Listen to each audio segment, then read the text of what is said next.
It's September, which if you work in retail like me, then you know it's actually pre-October! And if retail can start Halloween early, then so can I, damn it! So everyone, welcome to a show I like to call Nostalgia Blox, where today, we're going back to the year 2008 to revisit Roblox's first ever Halloween event, Yorick's Resting Place. For the sake of keeping things as accurate to the original game as I can, today's video was recorded inside Clone Trooper 1019's Super Nostalgia Zone. You can check it out in the description of this episode, I'll leave a link down below. Now, as I said, this was the very first Halloween event Roblox had ever hosted, and it was also the very first Roblox event I ever experienced. I remember finding out about it very vividly, in fact. I had just got done trick-or-treating at my Gram's house. I was like 10 or 11 years old. My dad drove me home in his blue truck and I got to lay out all of my candy on the dining room table. After getting bored with that, I decided I was gonna go hop on Roblox and spend my sugar high there. And that's when I saw it, boys. Yorick's Resting Place, just sitting there right on the front page. It was so beautiful. And you know, there were many Halloween games out at the time, but not all of them had as many people playing it as this one did. Upon entering the game, you start off in this little cozy little nook, you know, it's all nice and just in the corner of the map, and in the left-hand corner of your screen, a voice tells you, "You found your way here, but can you continue? Will you find my precious?"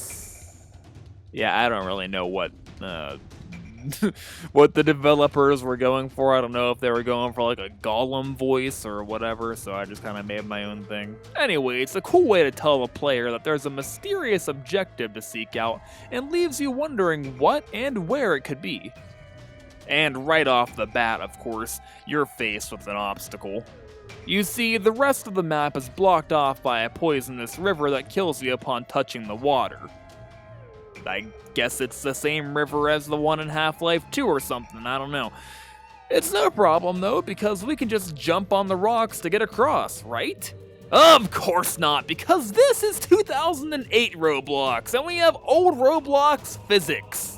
For those of you who don't know, back in the old days of Roblox, our characters used to sink into the bricks beneath us a little bit, which meant doing something as simple as crossing a river was extremely time-consuming, because if you didn't jump just right, your feet would sink into the poison and you would... But yeah, old physics were so much better. Oh, no Roblox sucks, guys. Spread the word. Oh well, a couple of wipeouts so far, but nothing too bad. Let's just... Okay, let's just try that again. Okay, this is gonna take some time, isn't it? Yeah, I made my way here, but I will continue. God damn it! So after dying a lot of times, I don't like to admit it, but I got a little more upset over a game designed for 10-year-olds than I probably should have. But anyway, I finally did make it across. And then I died again. Mostly in-game, but a little bit on the inside too. After that, I decided to take a break and explore. Oh look, it's Tommy Chong! Wonder how he got here. And where can I get some? From here you can continue to pass through the map by jumping across the river, but at this point I've had enough of that damn river and decided to take a secret passage I learned about back in 2008 by following a bunch of other people. You could use a little green dot thing from your click to move arrow thing to find the path. I still fell though. Roblox, you tried designing the game for idiots like me, yet I still beat you. I like to think that my stupidity is an accomplishment in its own way. Helps me sleep at night. Anyway, once you make it to the other side, you can go inside a giant cave with a drawing that you'd find out of Michael Myers' coloring book? Okay, someone was going through some serious crap and decided to vent out over MS Paint. Anyway, from there you can go up a hill and make it to the riddle you have to answer in order to continue through the event. Alive without breath, as cold as death, ever drinking. What am I? I don't know, an alcoholic? After answering the riddle correctly, you're dropped down below where you find 4 doors to choose from. Only one of them will teleport you to the next part of the game, the rest all make you start over from the beginning. I hated this part back in 2008 and I still hate it in 2018. There's no hint, there's no easy way to figure out which door is the right door, you just gotta hope that you get the right one and don't get sent back to the beginning. 10-year-old me did not like. Mostly because I died many more times getting across that stupid river! Look, I'm kinda tired of doing a step-by-step through this place, so let's break it up by admiring the odd beauty of classic Roblox. When I'm asked what I miss about old Roblox, I tell people how the game used to have this unique sort of style to everything. It was blocky. That was the theme. Shoot, the very first time I ever looked at the logo of the company, I laughed to myself and said, Roblox? Like, robot blocks? That's cool.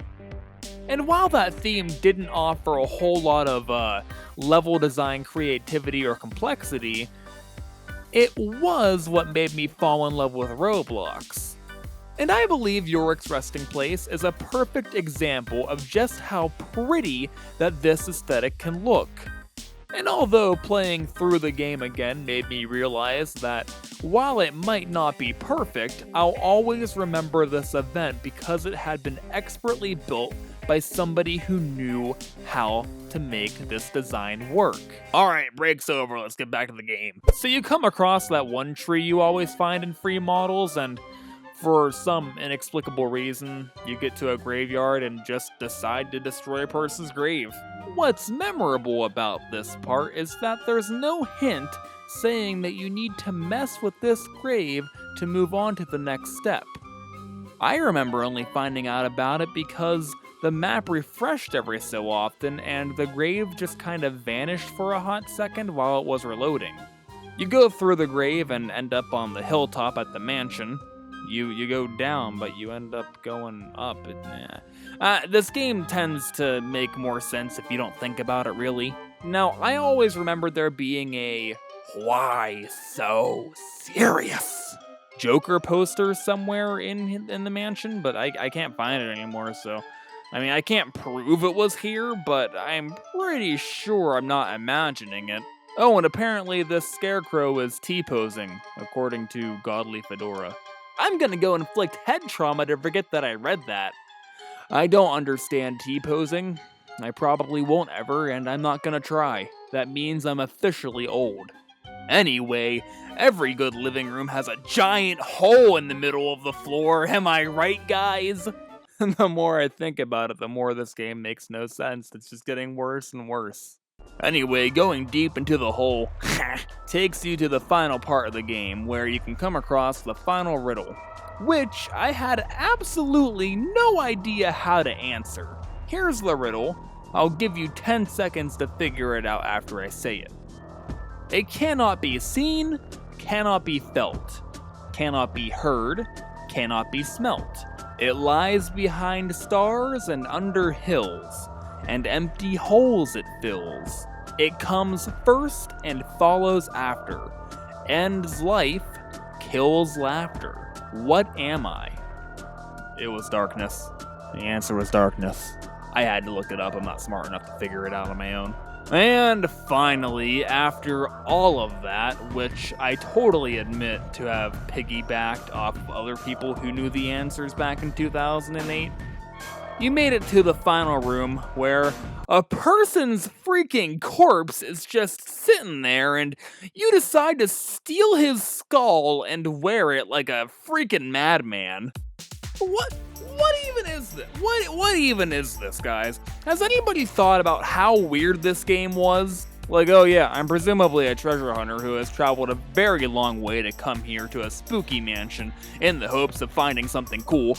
Let me just make it over to this randomly poisoned river, answer riddles that are completely unrelated to anything to do with the theme of this adventure, defile numerous tombstones in my path, break and enter into a house, and then steal the skull of another person to wear it as a hat.